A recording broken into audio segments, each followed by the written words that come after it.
Good day, ladies and gentlemen. My name is Quinn Buckland. Welcome to the first episode of Books versus Films. On this channel, we take the book and the film to ultimately determine which one is better. This episode is naturally going to be longer than some of the others, just for the sake that I'm going to be expressing some of the rules that I put on this channel, as well as a few of the people who will be doing the reviews along with me. So, first off, I'm going to introduce the people helping me with this project.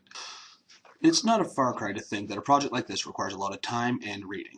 I myself am going to be reading a lot of books I've never known to be films, and there are those who have read these books and have agreed to participate on a few of the videos.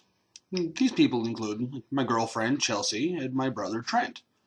There's a good chance that later on I'll get more people and special guests and the like, but for now I'm happy to have the help that I have. Anyways, on to the rules. For this channel, I felt that there were certain rules that I would have to impose, mostly to limit what sorts of work we will allow ourselves to compare and review. So here are the rules. Rule number 1. The person doing the video must have read the book and watched the film. This way, you as our viewers know that the person doing the video actually knows what they're talking about. They're able to make an honest opinion without bias from somebody else. Rule number 2. Both the book and the film will be given fair reviews. It doesn't matter if a person preferred one to the other or absolutely hated something about the book or film in question. There are always redeeming factors about a piece of art, and it must be addressed. Rule number 3. No films based off comics. I know this seems like a really weird one, but comics have long and drawn-out storylines that span through months and months of issues. Sometimes, especially in the case of Civil War, span through several comic lines.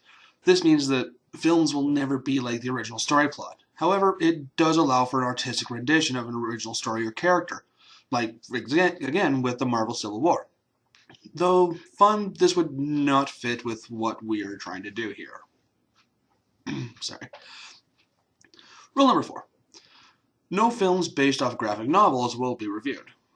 And just like comics, though graphic novels are that bridge between comics and novels, they're still full of symbolism and imagery that doesn't necessarily translate well into film. V for Vendetta and Watchmen are great examples of this. Though they are great as both films and graphic novels, it holds the same stance as comics. Rule number 5. No television shows will be reviewed. And so I'm terribly sorry to all of you Game of Thrones and Legend of the Seeker fans who would like to see me do a comparative review of the books and the show. Television shows take a certain artistic liberty by dragging some of the stories out so the scenes last longer. They also tend to add scenes and characters while removing scenes and characters. This continues until the show and the book are almost nothing alike. Now, this isn't really a bad thing, but it does negate what we are doing here. Rule number 6. No more than 2 people may be in a video.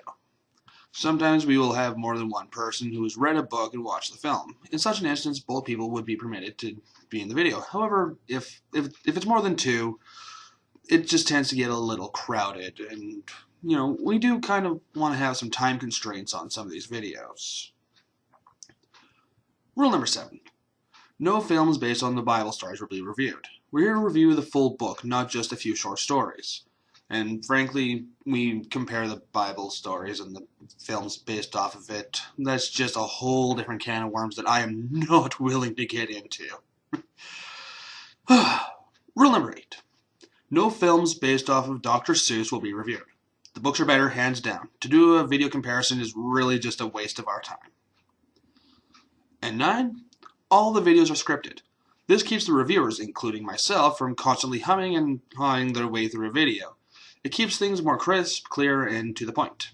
So, even as I'm reading this, you can probably tell that this is scripted. I'm reading this from a script. But, anyways, I think that covers about everything that I wanted to talk about for this video. Be sure to tune in weekly for the new comparison. If there's any comparisons that you would like to see, let us know in the comments. And also, be sure to subscribe to our channel and like this video. There's a lot of great stuff coming around the corner, so stay tuned. We plan to be doing this for a long, long time. So yeah, enjoy. Next week I'm doing iRobot, so that'll be fun, right? Yeah.